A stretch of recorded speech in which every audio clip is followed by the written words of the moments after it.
when we are raised up in consciousness, we realize that the same flow of intelligence and power and everything that makes up me is also in you, is also in this table, it's also in this floor, the ceiling, the atmosphere, and everywhere that we look. And this is the realization, and when we reconnect with that, that is entering back into heaven. That heaven is a state of consciousness. In order to do that, initially we have to break the spell of multiplicity, of duality, of separation. And to do that, we have to turn inside. And so there's this whole support for going inside, for getting peaceful, for getting still. If we're always involved in activity, that's difficult to do. We tend to just keep creating what we've already created. And so to break that spell, we have to cut ourselves off from all the things that convince the mind of separation. And initially we do that through the senses, by closing our eyes, by going into meditation and getting deeply withdrawn. And then inwardly, it's on the thought level. And these thoughts constantly are going through our mind that we become habituated to. And so then we have to break it on that level. And when we do that, then spirit is spontaneously and automatically revealed within us. And this is the great illumination. Now sometimes people get glimpses of that. They get lifted up beyond any reason to their own knowing, or because they've been meditating or doing some spiritual practice, but suddenly they get a revelation. But that's really just the beginning, it's not the end. Then begins the real work, and it is dissecting, and through this, using the intellect to cut away, and this is not this, not that, and until we get into that wholeness, that completeness. And so that is the work that we do on a yoni level, using the intellect for that purpose. And then all paths really lead to the same way. If it's the bhakti, then it's developing a sense of love, a sense of compassion, a sense of yearning for that truth, for that realization. If it's karma yoga, karma means action. And if it's karma, then it's developing a sense of always working, always in activity, but within that activity always feeling like there's but one life, one intelligence flowing through you, animating you, doing everything through you. And so that can also break the spell. And so the fundamental teachings around that are what Mother used to say is keep your mind on God. That's just, it can all kind of be succinctly put into that. And if you do that one thing, however you do that, and it doesn't have to be the name God, it can be something else, but it's that light, it's that higher intelligence, it's that omniscience, omnipresence. And when we put our mind on that and constantly raise the consciousness of that, constantly be lifting ourselves up to that, it begins to purify the mind of this illusion of separation. When we have that, then we don't need the outer support any longer, because the reversal of current has occurred and is rising up through the spine. And so the outer forms, the ceremonies, the time in solitude and quiet, it can be there or not be there. It doesn't make any difference, because that union with the omniscient spirit is intact. And that's how we were meant to enjoy this life. We were meant to enjoy this physical existence, but we were not meant to get so sucked into it that we believed it was our all in all. So, in the Old Testament, it describes it as the serpent. tempting, and it's the tree of the knowledge of good and evil. And that's duality. And when we bite into that fruit, then we believe in separation. There's good, there's bad, there's God, there's non-God, there's high, there's low. And rather than seeing it all as part of the omniscient spirit, we become convinced that there's this separation. And so that's the fall of man. And it's not, it's talked about in picturesque language. And so it's said that God punishes or God judges. It's not that. It's that there's a law of cause and effect. And if you move into this realm and direct all your life energies down into the body and out, then the higher consciousness becomes dormant. And you fall from that Garden of Eden. What did Adam and Eve have there? They had continuous communion with God. They always saw God. Suddenly, they were trying to escape God. They were trying to go away from it. It got polarized. And he said, okay, you're now subject to death. What is that? That's attachment to the body. The body dies.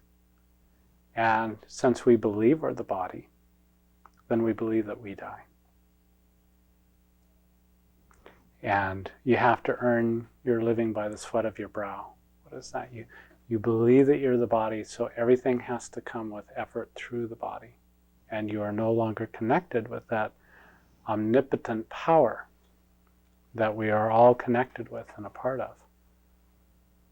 And so just kind of the dominoes all fell. And once we became completely convinced that, all right, I'm the body, that's what I am, then that separation was complete. Not truly complete, but as far as the conscious mind is concerned, it's complete. The fun of it is that there's no separation. And so it's like having a dream that we dreamed one time of a nightmare, and we woke up and we go, oh, it's just a dream. Great. And when we wake up from this dream, we go, oh, there is no separation. It's just a dream. It's just this state that I got into, and I came to believe it. And I went through, 5,000 incarnations thinking that way, but it's over. It's okay. That's not really true. Boy, I believed that for a long time. Wasn't that strange? And then if we're really crazy, we say, let's do it again. Have you ever been through a horrible experience? I've been river rafting a couple of times, and in Washington State we have the Methow River, which is pretty class 4 rapids. It's pretty stiff stuff. When you're in the middle of it, you always think, oh, I paid money to do this? What am I doing? How come I'm in the middle of this powerful water and being out of control and all of this kind of stuff, And then you get done with it and you go, that's next year? We'll do it again? Okay. Back we go, It's how we are. I think the total insanity is we pay good money to go to movies to watch these disaster things. You were talking about the seeing this stuff on television at first and kind of look like a movie or something. We actually pay money to go and be scared to death or to see some kind of tragedy or, tears are coming down our eyes and we paid for that, that's entertainment. I think that's an excellent analogy for what brings us here. We are experience junkies. We want to be here for the experience of coming into duality and what is that like and what can we learn from that and how do we grow and all of that. And so this is a giant film. It's a stage. And we're all here learning and having experiences. And even though we complain about it, on some deep level, it's what we really want. And when we really don't want that anymore, we don't have it. When we really want to wake up. But you see, most people enter onto a spiritual path and they kind of dabble a little bit, or they go so far and then they get, They go back, and it's back and forth, back and forth. They're not really ready to give it up. Kind of, especially when we're miserable, when we're really miserable, we go, man, I want out of here. And so we make some spiritual effort, or we go into prayer, and then God answers our prayer, and then we're feeling better, and we go, well, it's not so bad, and back we go, right into the world again. So it really is a product of what we want. And it really is determining what's really important to us. And that ego of separation really does believe that if we eliminate that idea of separation, we come to a standstill. We no longer exist. Life is no longer fun, interesting, anything, even though this omniscient consciousness is responsible for everything that's here. We've convinced ourselves that the game is up if the ego disappears and we have that oneness again. And how can that be? How can that be? So Mother used to say that God is life and life is God. All of it. And she also used to say, when you're in business with God, you're in business with all of life.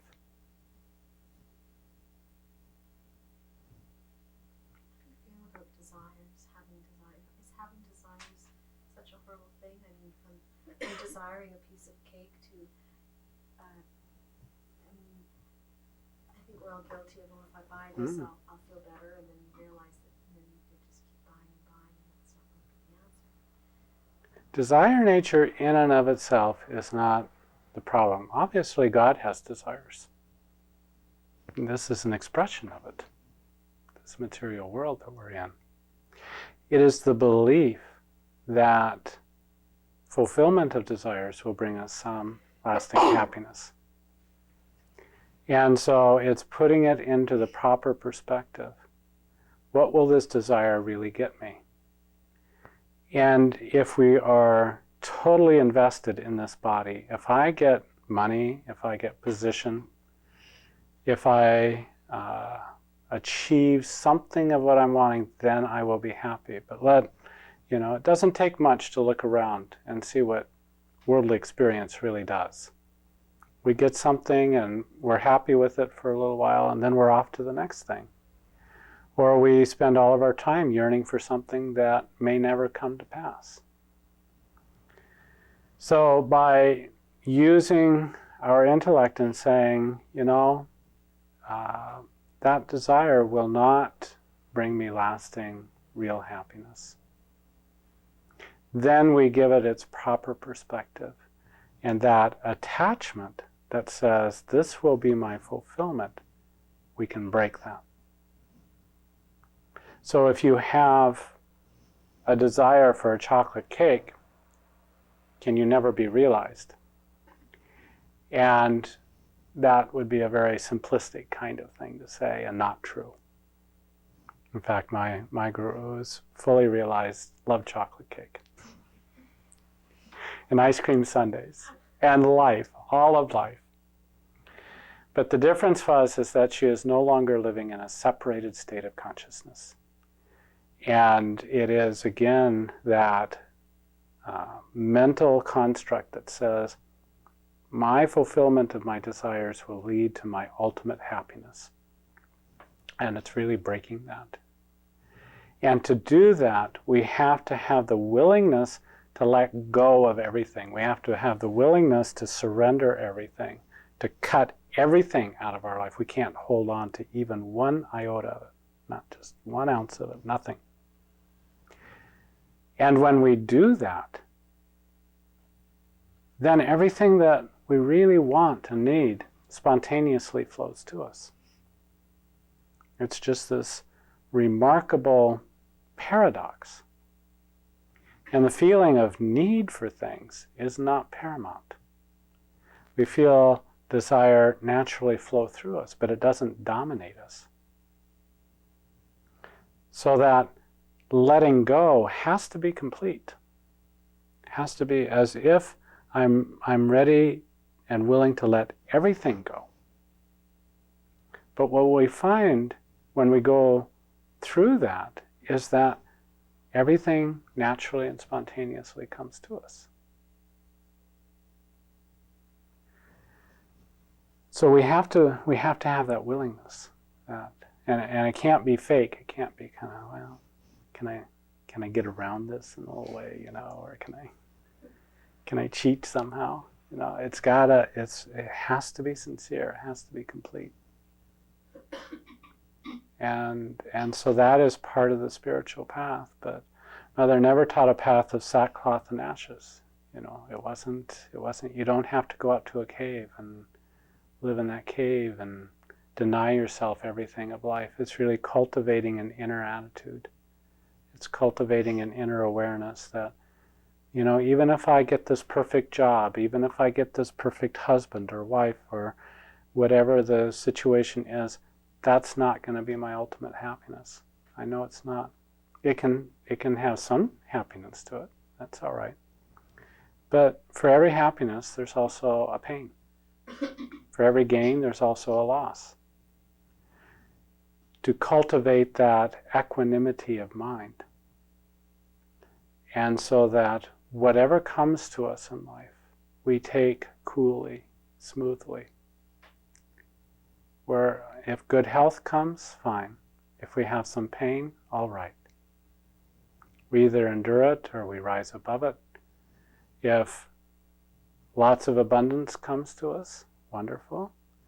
If we seem to be struggling financially or in other ways, all right, I'll keep working with this and I'll keep cultivating a positive attitude about things. But it doesn't dominate my moods. It doesn't dominate my thinking. It doesn't tell me that I'm impoverished, even though my outward circumstances may lead me to think so. I don't accept it. I don't accept it. It does not define me. And so things that come to us, we take as information, but not definition. It does not define me. And if you've ever seen or read about or seen a depiction of somebody who perhaps was in impoverished circumstances, but they had a nobility about them, the way they carried themselves, the way that they entered into the world, and you really admire that person, really, and you can tell it's like they're a queen or a king when they enter in, not because of anything that they have, but because of who they are. And when we know that inwardly, then we're never impoverished. Because we don't accept that idea, we rise above it. And so when we know that we are that child of the infinite, there's nothing about outward circumstances that could convince us any differently. We're always that. And that's real freedom. That's bliss, that's joy. Peace. That surpasses all understanding because it's not based on worldly considerations. It's rooted inside of us.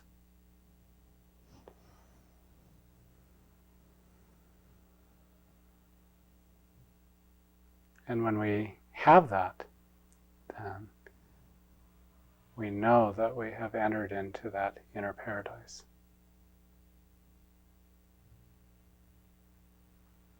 And it's our true nature is spontaneous joy, love, bliss,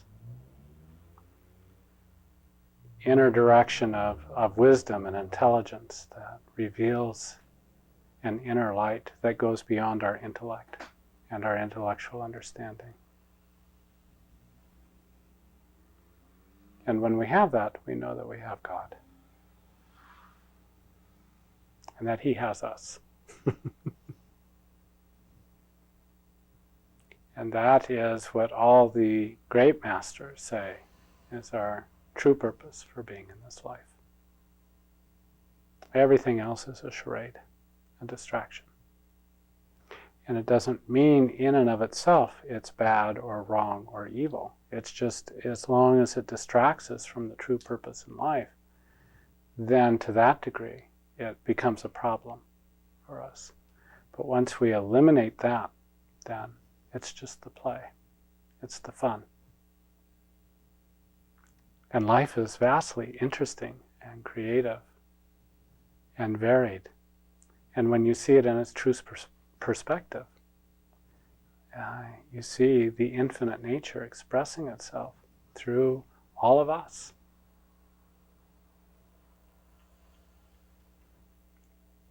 You know, who could think that you would take raw materials and create a room and furniture and art and everything that we have here? Who would think that by looking at trees and rocks and, you know, minerals in the earth, that we would create all of this? It's lovely. It's wonderful. And so we're meant to enjoy it, but not be defined by it. So there comes a point where what I think of as living from the outside in, which is what most people do, if I have the right things around me, if I own the right things, then that defines me and that lets me know that I'm okay or that I'm not okay if I don't have the right things around me. And when we live from the inside out, I have inward abundance and joy and love, and that naturally expresses itself out through me. And so somebody's worldly circumstance can look exactly the same, but the source of it, one is from the outside in. I have to have these things to let me know that I'm okay.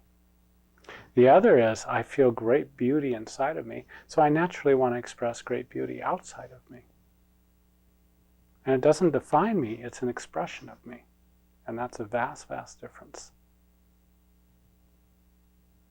So it's another way of talking about how to enter into this world in a spiritual way and spiritualizing this world. And that is the bhakti way, the all-embracing way. Creation is not an illusion. Creation is an expression of the infinite. And I don't have to go away from the world. I can actually embrace the world. But my knowledge of what the source is, I know it's not in these outer things. I know it's something inside. And so while I can appreciate all of this as an expression, I know that I don't mistake the gift for the giver. And when I don't do that, then I put myself in proper relationship with life.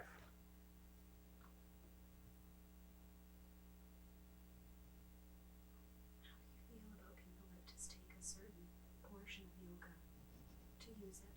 Mm-hmm. Without a religious thought, or, for example, I was reading someone describing the class in Vancouver, and she says, I don't allow anyone to chant or any of that nonsense. Yeah.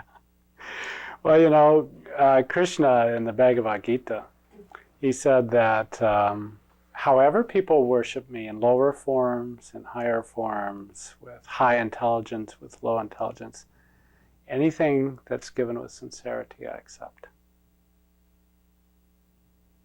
So if in our ignorance we look at some lower expression of God, and we can look around at everyone in life, and what is their God? In other words, what is their highest light? That becomes their God. And that may be no God at all in their mind. That's just perhaps justice in the world, or, you know, some other kind of measurement. And that is, if they're sincere in that, and they're yearning and striving to live a better life, then that's acceptable. In other words, that leads towards your advancement. For another person to enter into that same stage of worship would be a block, would be a degradation, because they're capable of something higher. So when you see everybody entering into living their life in a better way, I think an easy measurement is, are they living up to their highest light? Or are they letting some fear or some dogma or some belief system keep them limited? And if that's the case, then they are retarding their progress. But if they're sincerely and truly living up to the highest light that they know, then they are making progress.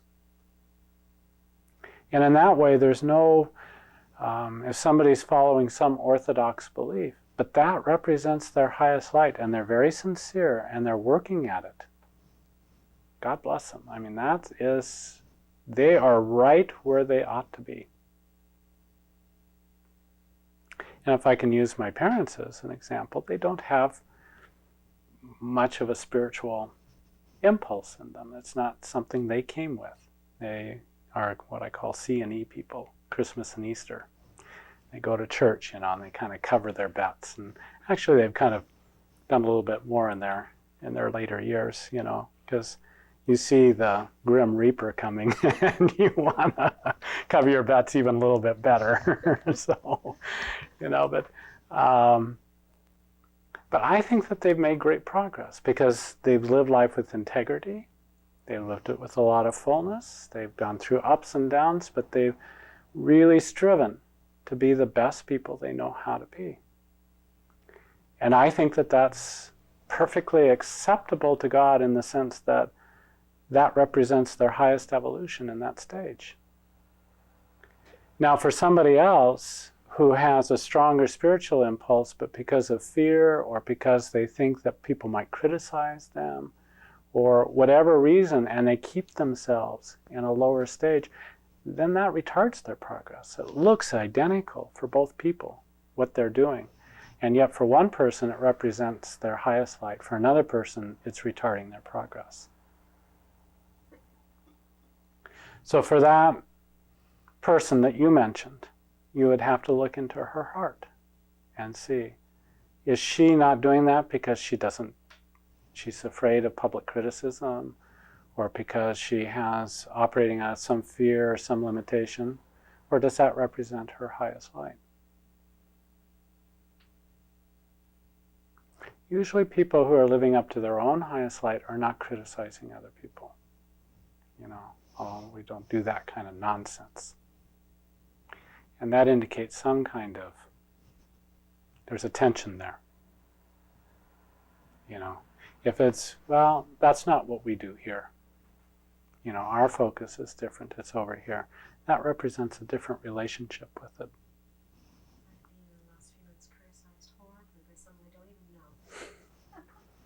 Of course, that's it. About Hindu, Mm-hmm. who I didn't hear from him on the email for several weeks, and I emailed him and said, I enjoy arguing with you.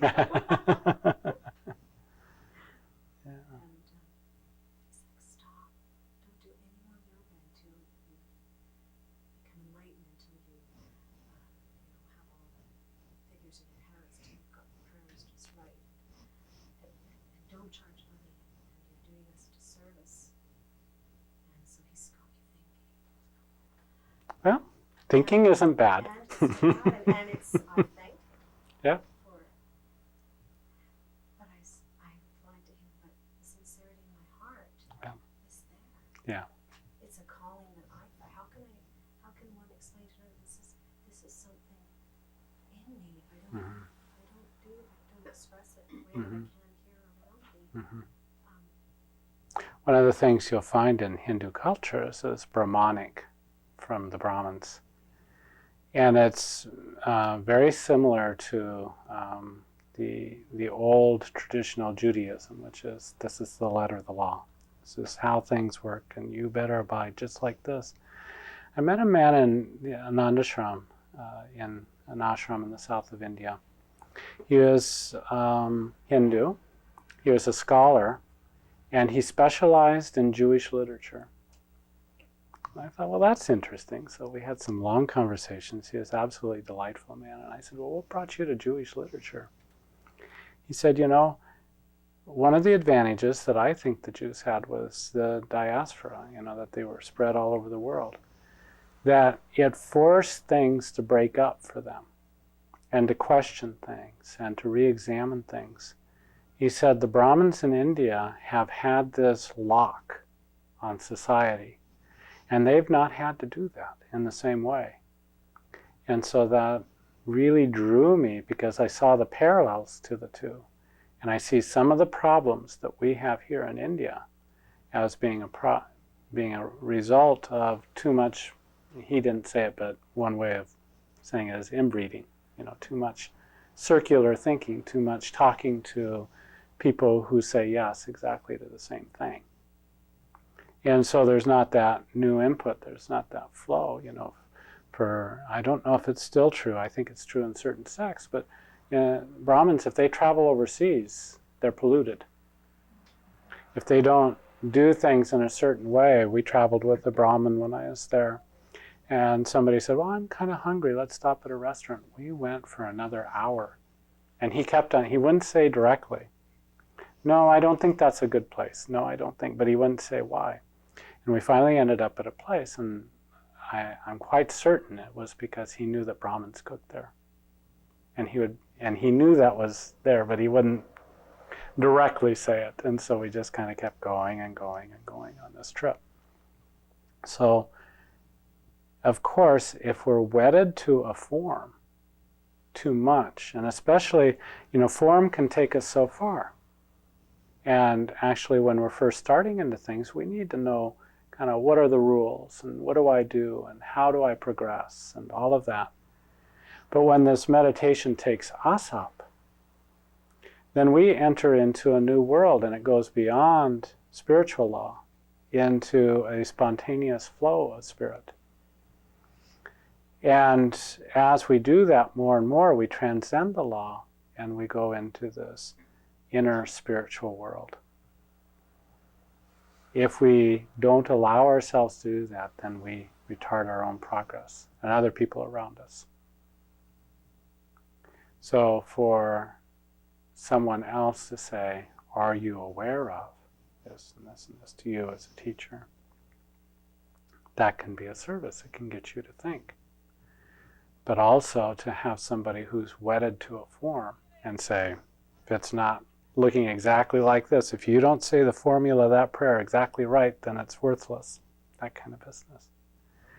That's somebody who is not yet fully awakened to that inner flow of spirit. And you'll see that true spiritual masters oftentimes break the rules, just to make that break for people who are following them, showing them that it's not the rule that's God.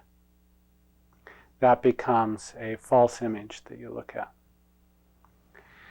The danger in that, of course, is that people can start to try to break rules too soon. And an example that comes to mind is in a literature class that I was taking, a writing class. The professor made it very clear to me that I first had to learn the rules of English language before I could break them. Once I knew them and I mastered them, then, as writers do, they can break the rules. But first you have to have self-mastery of the rules. So we do have to go through, we do have to learn the rules, we have to know, because they set a pattern in our mind that becomes very helpful to us. But also there comes a time when we can break the rules, and we go beyond the rules.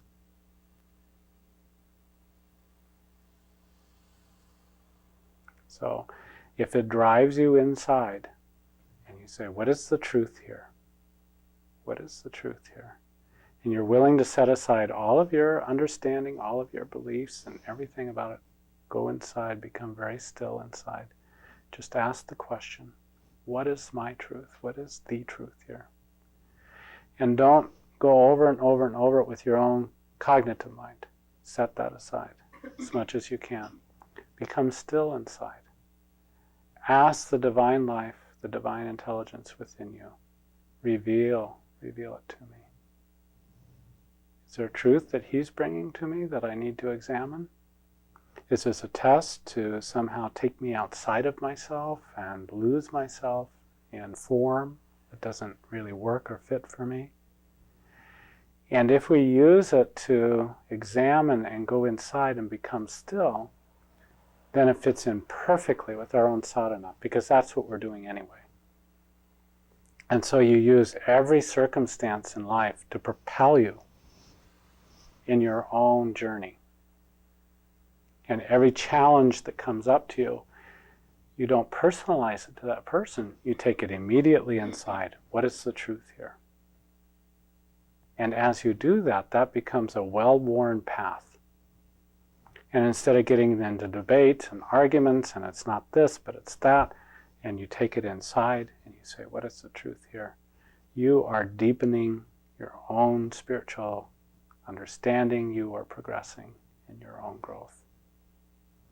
Sometimes people give us something and there's a piece of truth to it, but there's a piece of falsehood in it. And so we learn to separate those things out. Sometimes it's totally false. Sometimes it's a great truth somebody's brought to us. And sometimes the people who upset us the most and disturb us the most are our greatest teachers, because it forces us inside. And whatever it is that they brought to us, whether it's true or untrue, doesn't make any difference from that standpoint. It's drawn us inside. It's made us stronger by going inside. And so we take everything that happens in life for our own spiritual good.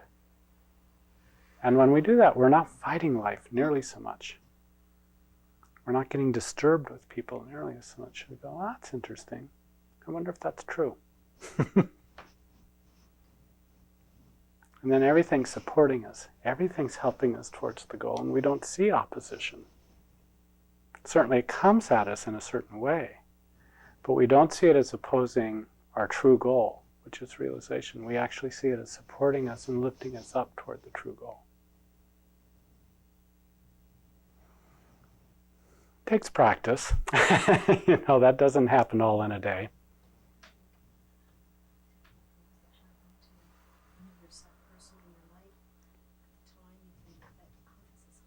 How could this be for the best? Or, Mm-hmm. and then months, perhaps years later, you think, wow.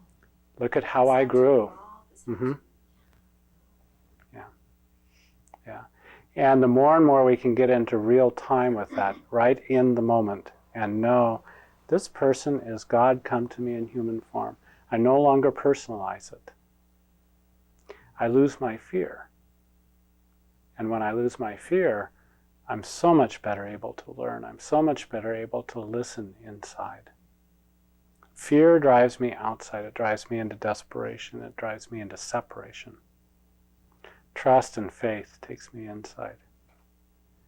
And even though when we don't know what the answers are, we trust that the answers will come inwardly as we turn inside. It makes all the difference in the world. And sometimes answers don't come right away, but that is an answer in itself. That means wait, be still. Time for action comes, when the time for knowledge comes, it'll be there. Not always on our clock. I think you're late.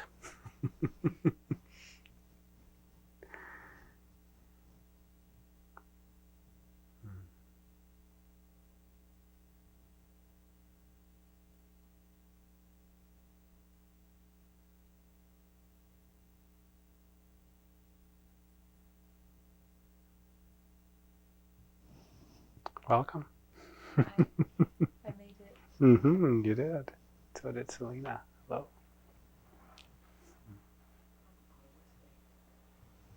But you're always here. Maybe what's the way to understand or to advance in the needing, wanting, giving process, as in, I don't know, let's say I have 5 sweaters at home, Mm-hmm. and I want one more. Mm-hmm. I don't need it, but I want it. Mm-hmm. Just because it's off color or not fashion or whatever. Mm-hmm. Then I go to the store and say, okay, I want this. It's okay, I can afford it, I buy it. Mm-hmm. But then comes to my mind that there is people around me, and in my particular case, let's say relatives, Mm-hmm. who need certain things. Mm-hmm. Yet I choose to buy my new sweater. Mm-hmm. And then I feel a a bit guilty for it. Hmm. How does that work? Really, this is so fundamental to our thought, but it was a teaching that came to me from Mother. And it's difficult for us to get, I think, because the material mind sees everything as a fixed amount. There's only so much in the world. And in economics, they call that, it's a fixed pie. The pie is only so big. It doesn't grow. It doesn't get any bigger. And if you have a little bit bigger slice of the pie, that means somebody else gets a little bit smaller slice of the pie because it's only so big. Okay? What Mother taught is that God is infinite. God created the world. Our potential is infinite. Therefore, the pie is not fixed. The pie can grow and does grow all the time. There's an interesting statistic that 100 years ago, it was not possible to grow as much food as we're growing today. Another thing is, turn of the century, 70% of the population lived in rural areas. Farmers growing things. 2% are farmers today. 2% in our North American continent are growing food enough for everybody in our countries of Canada and America, and they export lots and lots of more food than that. When you think that the pie is not fixed, that if somebody makes that pie grow, it benefits everybody. Everybody grows. So when you go and you buy that sweater, you're supporting the clerk you buy it from because it gives them a job, you support that store, and so on. So you're supporting the things in general. I don't know how many sweaters you need, but at some point you're going to say, you know, I got too many sweaters, and my aunt or my cousin or somebody would really like this sweater. It's still a really nice sweater, but I don't wear it anymore. So it goes to them, and you send it to them. So they benefit. They grow from it. And so when we concentrate on bringing more abundance, more expansion into this world, then everybody can grow, everybody can benefit. If we come in with the idea that there's only so much, then we limit this omnipotent force that can make that pie grow, and we actually limit the size of the pie through our own belief, through our own thought. So, in wanting material needs, material things beyond our needs, is nothing wrong? Well, Wanting and that then goes, there's two parts to that question, which is, one is kind of the outward explanation that I just gave around a fixed pie or not. Then there's the other part, are you in harmony with yourself and with the highest light that you have? We are talking about living up to your highest light. And if you're in your heart of hearts saying, you know, I don't want or need this, I'm buying it out of some compulsion. Maybe I'm nervous or anxious, and instead of kind of dealing with that, I go shopping as a way of dealing with some anxiety or some fear. It doesn't have anything to do with clothes, but that's just something that soothes me, it satisfies me in some way. Then you could say that's not living up to your highest light. That then is retarding your progress rather than helping you grow. What you would perhaps more benefit from is doing something for somebody else by solving a problem that's making you anxious, by going into meditation and getting quiet inside and dealing with the internal anxiety that way, rather than by dealing with it by going shopping instead. So there's two different parts to the question. One, does it harm other people? When other people are in need, does it harm them if I have more? And I would say no, it does not. In fact, as the pie grows and as people make the pie grow, then everybody benefits from that. Yeah, The other is whether you're in harmony with yourself and living up to your highest light. I understand that part, but I feel like, let's say when I was way younger, when I was a little girl, clothes were given to me. Mm-hmm. Okay? That was really good. Mm-hmm. Otherwise, I will have no clothes. Right. Yet, many times I really long wish to have a new clothes instead of being second or third or Right.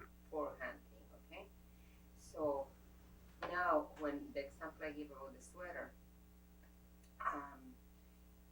I couldn't say this out of compulsion because I don't go out shopping just for that. But Mhm. let's say that I go and I need to buy a book. Mm-hmm. And in my way to the book, I find the store and I Mhm. say, oh, great sweater. Oh, yes, I want it. Mhm. I will buy it. Mm-hmm. And then my reason of why would say me, okay, buy it, but don't buy it for you because you don't need it. Buy Mhm. it and give it away. Mhm. And then I said, no. I won't give it away. Mm-hmm. I for myself. Mm-hmm. So it's a So kind you- of a tag one yeah. there. And there's no outward right answer to that. There's no way to say, oh yes, in that kind of situation, we should always do A or B. We should buy it for somebody else or we should buy it for myself. What you have to do is go inside, and that's the harder work, and say, what is my highest light? What is my inner consciousness? What is? I guess I know the answer. Okay. It's not challenged on that one. It's just like giving. And when we feel at peace with ourselves, but again, that shouldn't come out of guilt. Oh, I should never have anything new. I should never have anything nice. Not that, but when we feel at peace with ourselves, when we feel the flow of love come from ourselves, then we know we're in harmony with ourselves. And like you say, you already know the answer, so. It's just so clear. I know I felt that guilt too. It's like, I want this, it's pretty, I have to have it. Mm-hmm. And I'm a clothes horse. But when the Diabetes Foundation calls me or whatever. You have lots of things to give to them. They call me all the time. Yeah. And I have more things. Sure. And I think, well, I'm buying it, and then, perhaps it sits in my closet. But after a while, everything sort of gets recycled. One thing that I did at one point is I gave myself a 24-hour rule. And that is, if it wasn't a common kind of buying some food or, something like that, if it was a little more expensive item, give it 24 hours. And how do I feel about it the next day? Full 24 hours go by. It is amazing how often, once I was away from that situation, once I thought about it, I go, really wasn't a very good color for me. It didn't fit all that well. I've already got, 10 shirts that look like that anyway. What do I need another one for? That it cut down on that kind of impulsiveness. And that's really good practice for going inside and getting that more intuitive kind of feel for, is this good? Is this right? But I also would say that this other teaching that Mother gave to me around the fixed pie versus the expanding pie. And you hear it a lot. Well, there's only so many resources in the world. There's only so much in the world. And if you have a little bit more, that means somebody else has less. There's a lot of psychology that's really put into that. And spiritually, it's a mind killer. It brings you, if you choose, and I've chosen to in the last several years, to live very simply. But that's not out of a belief that if I have another shirt, that means somebody else doesn't get a shirt. That's not what's driving that. It's because that's what my highest light, and actually a lot of things feels like a burden to me now rather than a nice thing. And no, I never felt like if I have more, otherwise will have less. I just feel like. Well, you mentioned other people don't have. Or, well, they already don't have. Yeah. It's not that if I have one more than other people, because whether I buy or not, these other people end up not having it, okay? My feeling is that if I have more that I don't need, instead of have what I don't need, help out. That's a personal kind of, that's a relationship with yourself versus a relationship with the world. And if you're out of harmony with yourself, then you can get into buying a lot of things that you don't need, and that's not good. That's not good because you're out of harmony with yourself then. And that's a different issue as to whether other people have or don't have. That's really unrelated at that point. Yeah. But it took quite a while for me to, I really found out how embedded that is in my thinking. And I think a lot of our thinking said, the pie's only so big, and if I have more, somebody else has less. And that's wonderful. Why do I want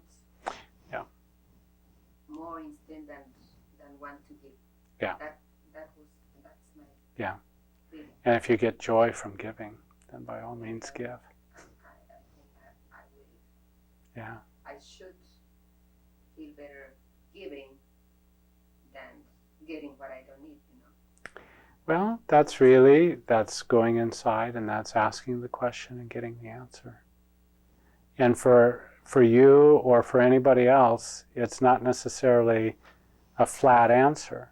It's in this moment, what is drawing me, for somebody to buy something that's really nice and they feel really good in it is really an uplifting kind of a thing. It represents something wonderful and beautiful in their own minds. And it's a fulfillment in a way. And so far from being something that's bad or wrong or I shouldn't have that, it's really of great benefit to them to have that.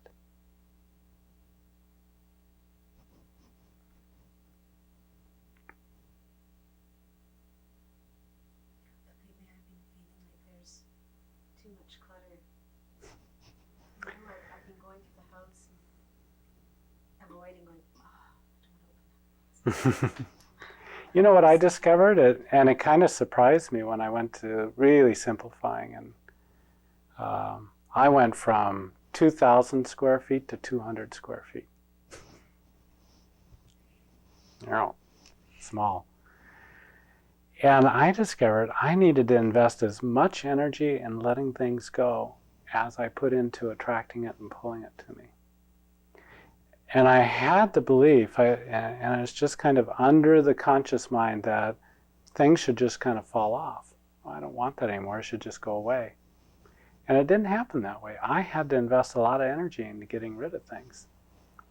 It's made me much more cautious about what I take in, what I accept, realizing that when it comes time to letting it go, it's an investment of myself to get rid of it. And that far from kind of being jealous of what other people have, I think, I don't want the responsibility. I don't want what that, brings upon you. And it's different phases for all of us all the time. So it's not like that's a preferred way or that's the way we ought to be. For somebody else, having all the things is a fulfillment for them. And so that's perfect. It's perfect, yeah.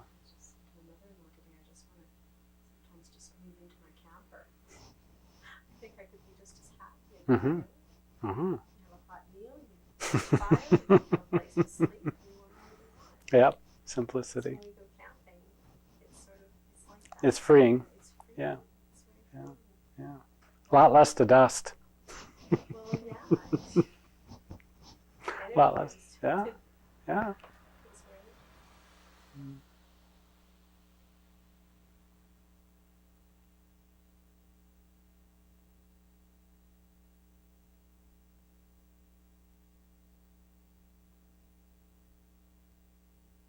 I did have something I wanted to announce tonight that I don't know who may have heard or not heard, or if anybody has heard. Al has heard, because I announced it in Sunnyside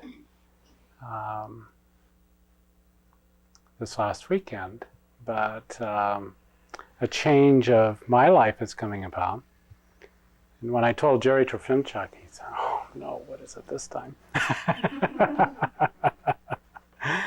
But well, I'll give you the short story, the punchline, and then I'll give you a little bit of the story. But that Carla and I are to be married in December. Whoa! Congratulations. Yeah, thank you. In December. Mm-hmm. That's the punchline.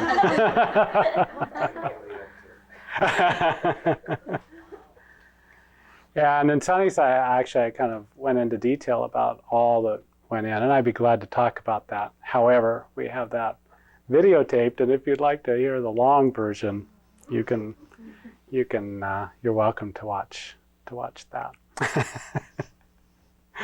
But this last spring, and I don't remember exactly when, the inner prompting started coming, and I had pretty much assumed in my life that it would probably continue. I was not against marriage, but it was not anything that was a driving need or anything like that. I felt very happy with the life that I had. And so I first talked to Larry about it, and I said, "This is something that is coming to me, and what do you think?" And he was very enthusiastically for it. I said, "Well, that's interesting. That's interesting." So in kind of true Indian fashion, the next step was I went to an astrologer, somebody that Mother Hamilton had liked, Jerry Mackes. And we were lined up in the house of friendship, and we were lined up in the house of love, and she was highly enthusiastic about it. But the really very special moment that I had with her, and I'm doing all of this in silence. So the very special moment is she's sitting there, and she looks off to the side, and she just gets this beatific look on her face. She's an older woman, Jerry is, and not a beautiful woman, but she just gets this beautiful look on her face, and she says, "Mother is always with you, isn't she?" And I said, "Yes, she is." And so I thought, well, that's interesting. That was like another piece into the puzzle. It was a big decision, and it was not one I wanted to enter into lightly, or I also did not want some kind of unconscious desire nature driving it, rather than, we've been talking about intuition and how to identify intuition. So then I decided to write Swami Satchitananda. And I said, "Mother always said to test every spirit that comes. And one of the ways is to ask a realized person about that. And so I have the most profound respect for you. And if you say no, I'll accept that as God's will, and that's it. And if you say yes, then I will accept that as this is a true prompting." So he wrote back a letter, and he started it and said, "It comes as a surprise, but," and he went off and was just totally positive about the whole thing, and gave a quote, a very lovely quote, supporting it from Swami Ramdas also, that there's nothing within marriage that inhibits realization of God. So I still had some reservation. And I think for me and for many of us who have followed more Eastern teachings, there is this little bit of inborn bias around that renunciation, Swamihood, things like that is a little higher than we say that householder is okay, but there's this nod of the head that, if you live this renunciance life, that's a little bit better. It's a little bit superior. So I think I was wrestling with that in myself a little bit. And the truth, and I wanted to know the truth. I wanted to remove all doubts. And I had this experience when I was up at Cloud Mountain and in the Hermitage cabin that still resonates in me. It's very profound. And as I was sitting meditating in my chair, I opened my eyes. I had the sense somebody was out on the porch. And with my eyes open, with my inner vision, I saw Mother on the outside of the window there. And I closed my eyes, and when I opened my eyes again, she was still there. And she came in to the cabin and indicated there was somebody else with her. And then I closed my eyes. And there I saw these deer skin covered feet of this immense figure. These feet were huge, and all I could see were the feet. And somewhere beyond that was this immense figure. And I knew that it was Yogananda, but I couldn't see him. And Mother was focusing all my attention onto him. And I said, well, I can't see all of you. It's lovely to see your feet, but could you come in a form that I can actually see? So he shrank himself for my benefit to a size that I could see and comprehend. We had a long conversation, and I asked many questions about himself, about his life, about organizations, and many things. And then this idea of marriage came to my mind, and is this the right thing to do? And he was highly in favor of it, and he said that he had come and formed this organization because he had come to shift the consciousness of the Western world, and he has certainly done that with his writings and his teachings and everything he's done. But that had been fulfilled, and he wanted this householder yogi model that Larry Mahasya, the Babaji, had infused through Larry Mahasya and wanted to come and bring into the world. And he wanted that validated. He wanted that lifted up in the minds of people. And so he wanted that to happen. And that was the final thing that just kind of cleared all my doubts and all kind of any kind of question I might have had about it at all. And of course, Mother also was very much in favor, which she always was, of that. A very cute story. Mother had been ill for some time and was in her 80s. And she was talking to me one time, and she said, you know, I've been wondering whether I'll get married again. And it's so cute. And Larry and I were talking about that. And he says, well, I wonder if she is preparing your mind for this time, kind of giving it validation. And so we were talking about what do you have to do in terms of renunciation, and what is real renunciation, and going into the inner renunciation, and what inhibits knowing God and feeling the light and knowing the light.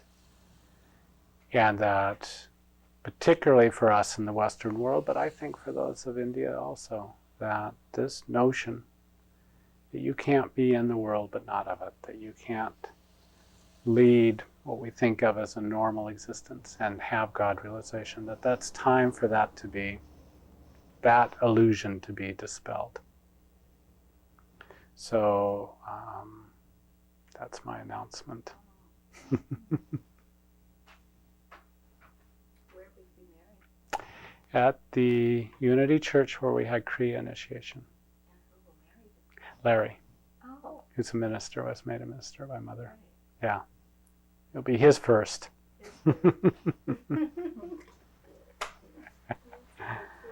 Yeah. It's fun. And will we all be invited? Yes. I thought it was. That's where my mind's going. Yeah. It's a little bit of struggle now because I thought, oh, that's that's where I would want it to happen. And I just found out that it only holds 75 to 80 people. So I was thinking more like 100 or 150. And okay, can we double stack chairs, or we'll figure it out. Yeah, chair out. You're off.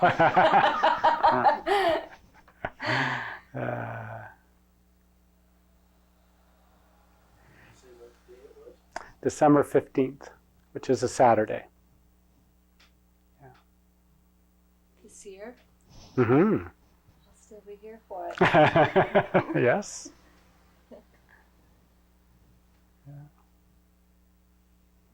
So from my viewpoint and from Carla's, it'll be a life of service, and that's both the center of our lives, and I think it'll be a great help to me just in terms of the work.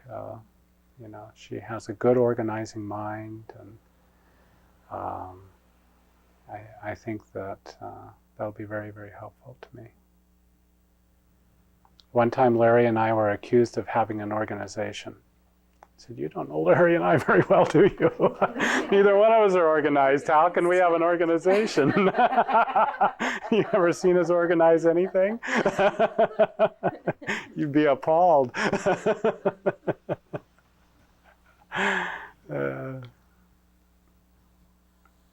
So Mother Hamilton when she gave me this work and made me a minister, part of my vow is not to have any organization. So no name, no organization, and not to charge for anything. It's all part of the...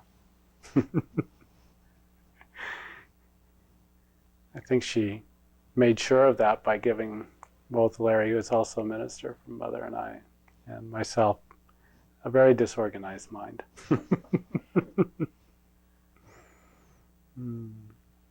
Still, things get done.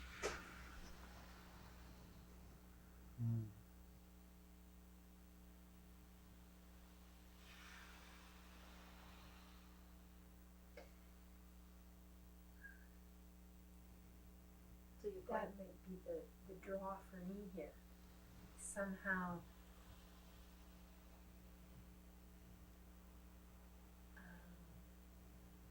I'm uncomfortable with organizations. Yeah. The West tends towards organizing principle, and organizations and things tend to be in hierarchies, and things from the East tend to be always breaking down into smaller units. And in India, for instance, there's never been a pope per se, for instance, no figure like that. It's more who, as an individual, do you have some faith or attraction to in terms of their teachings and that kind of thing. And then people are drawn to individuals rather than through organizations. And I asked Yogananda about that because when he came, he formed an organization. And that was his response, was that it was needed for the kind of movement that he was injecting into the Western world, but that he was very happy to have this model where we meet in homes. There's no name, there's no outward organization. There's none of that that's involved. Focus is on realization. Focus is on God. And it leaves us very free. And I love it that way.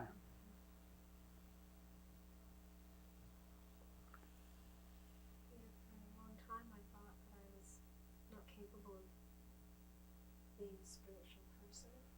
When I realized it was when I entered churches and go several times, and I think this isn't me. It doesn't feel right. I'm feeling depressed or confused, and then I've realized that outwardly. Mm-hmm. It's wonderful to meet and be Mhm. with like-minded people, but Mm-hmm. I think that sometimes that thought of organization and black or white and it's so stifling. Mm-hmm. And it takes a tremendous amount of energy. Committees are formed, board of directors, the mortgage needs to be paid. You just it takes on a life of its own, and it draws energy away from the real purpose for coming together. So I think this is the way that I've always been in terms of Mother's work, and it's just feels natural to me. I wouldn't want it any other way. And it always has been and always will be fundamentally an individual path. We go into the recesses of our own being and we go inside and we make that connection there. But we also have this power of association. And Indian word that's used for it is satsang. Sat is the eternal self, and sang is association. So we come together to support each other in that realization. And there is power, there's a synchronicity, there's a kind of power that comes together through association that is different than being on our own. So to get the highest benefit of that, without some of the detriments of actually drawing energy away from that for other kinds of activities. And we certainly try to have fun too. Because God is life and life is God, it's everything. So we have potlucks and joy and laughter. Sometimes people say, well, I wish we had more quiet. And some people say, I wish we had more social time together. But it is what it is. And it takes on its own life. But it's what each person brings. Each person brings the light of their own selves. And when that light is all combined, then it makes a really big light.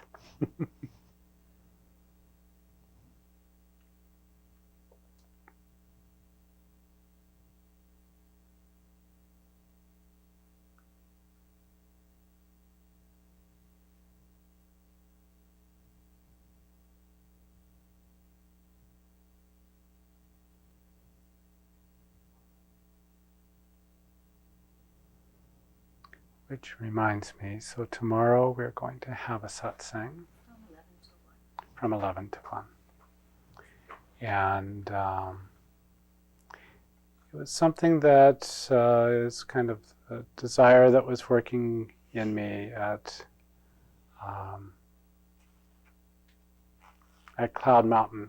And so it can be a time where we can sit together in silence, or if there's questions, and we can do that. It's in my view, it's very open to what's in the moment. If you want to come for some of that time, but not all that time, that's all right too. So. Sorry? 11 to 1.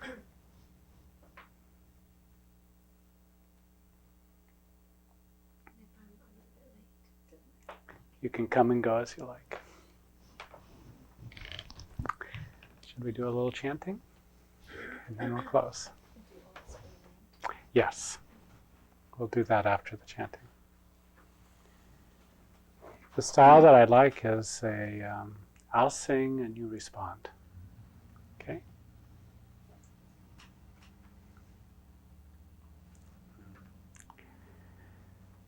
Shri Ram, Jai Ram, Jai Jai Ramo.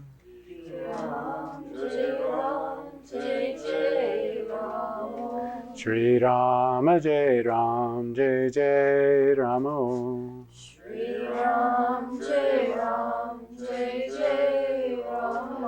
Shri Ram, Jai Ram, Jai Jai Ramo. Shri Ram, Jai Ram, Jai Jai Ramo. Shri Rama Jai Ram Jai Jai Ramo. Shri Rama Jai Ram Jai Jai Ramo. Shri Ram Jai Ram Jai Jai Ramo. Shri Ram Jai Ram Jai Jai Ramo. Shri Rama Jai Ram Jai Jai Ramo.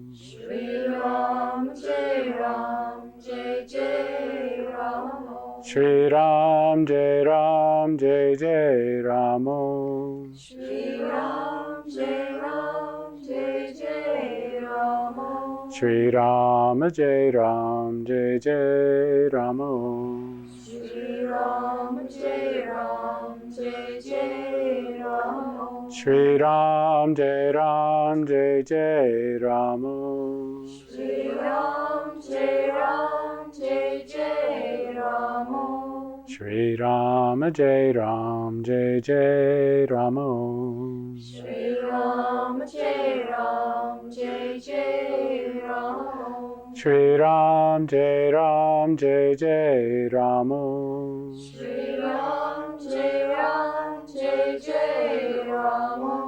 Shri Rama Jai Ram Jai Jai Ramo. Shri Ram Jai Ram Jai Jai Ramo. Shri Ram Jai Ram Jai Jai Ramo. Shri Ram Jai Ram Jai Jai Ramo. Shri Rama Jai Ram Jai Jai Ramo. Shri Ram Jai Ram Jai Jai Ramo. Shri Ram Jai Ram Jai Jai Ramo. Shri Ram Jai Ram Jai Jai Ramo. Shri Rama Jai Ram Jai Jai Ramo. Shri Ram Jai Ram Jai Jai Ramo. Shri Ram Jai Ram Jai Jai Ramo. Shri Ram Jai Ram Jai Jai Ramo.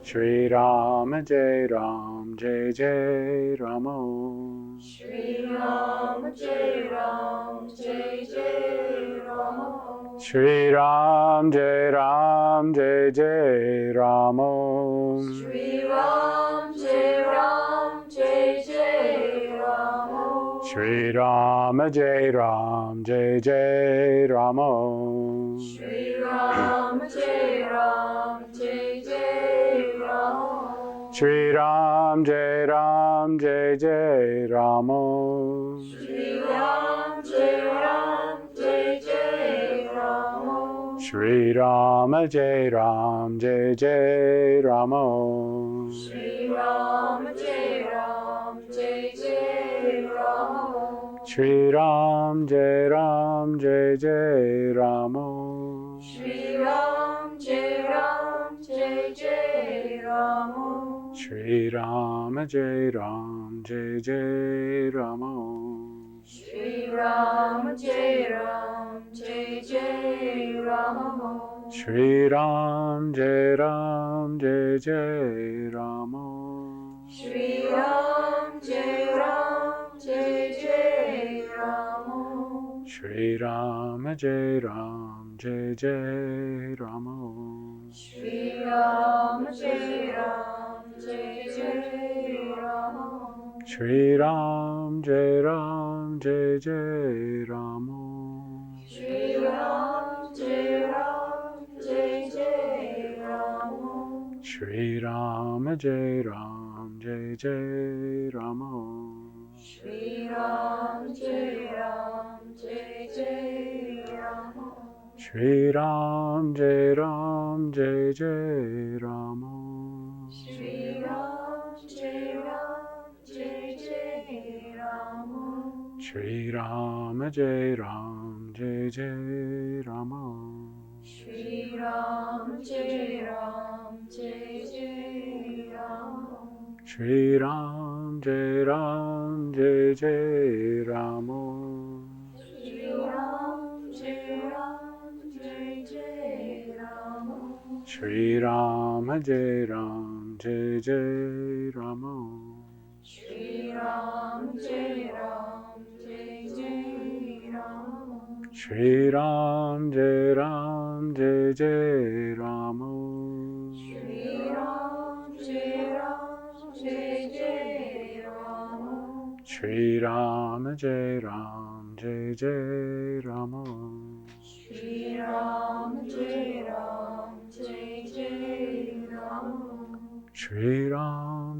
Ram Jai Jai Ram. Shri Ram Jai Ram Jai Jai Ram. Shri Ram Jai Ram Jai Jai Ram. Shri Ram Jai Ram Jai Jai Ram. Shri Ram Jai Ram Jai Jai Ram. Shri Ram Jai Ram Jai Jai Ram.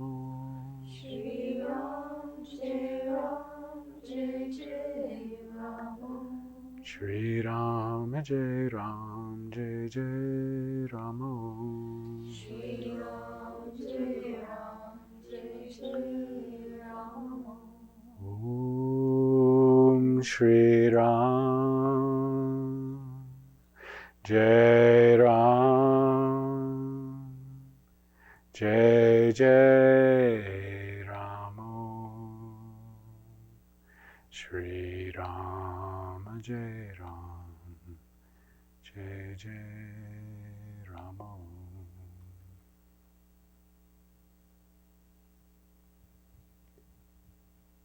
Mother translated that chant to mean victory to God, or victory to the light.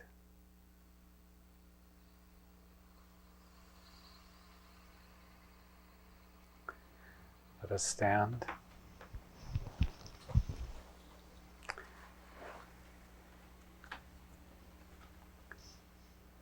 Is there others who come to mind around needing healing alms? Elaine? This one. Wendy Drever.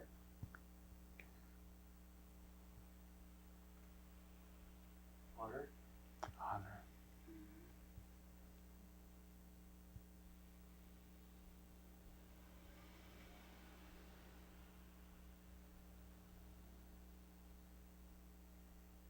Okay. Whether you know these individuals or not, in your soul, you are connected with them. Feeling your oneness with that infinite potential and power within you. Let us send that out through these healing ohms in vibration of love, of health, of perfection physically, mentally, and spiritually.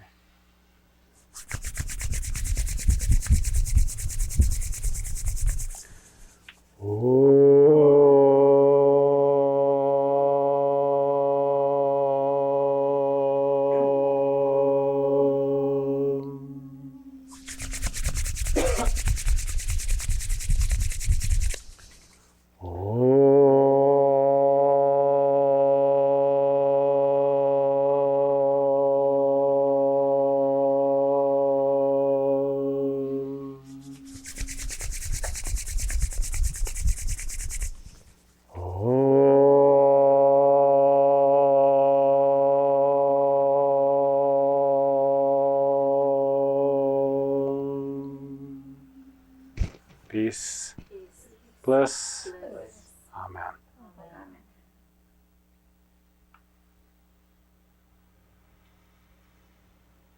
You be seated.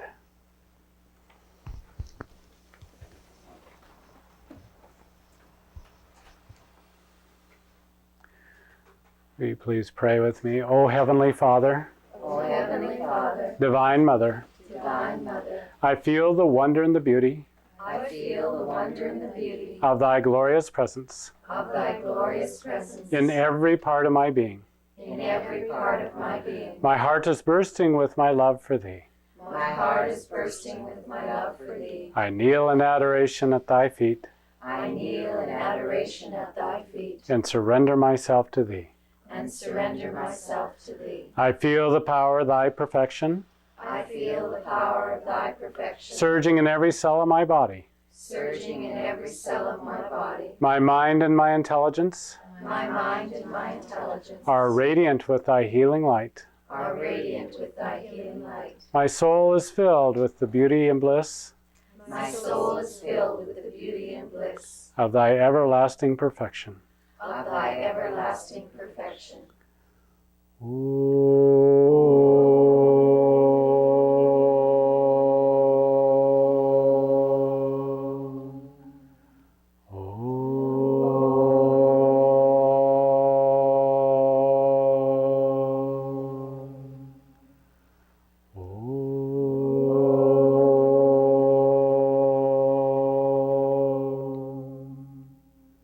Peace, bliss.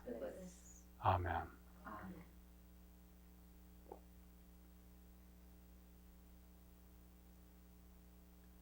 May the pure light within you ever guide you, ever comfort you, and lead you to your infinite home.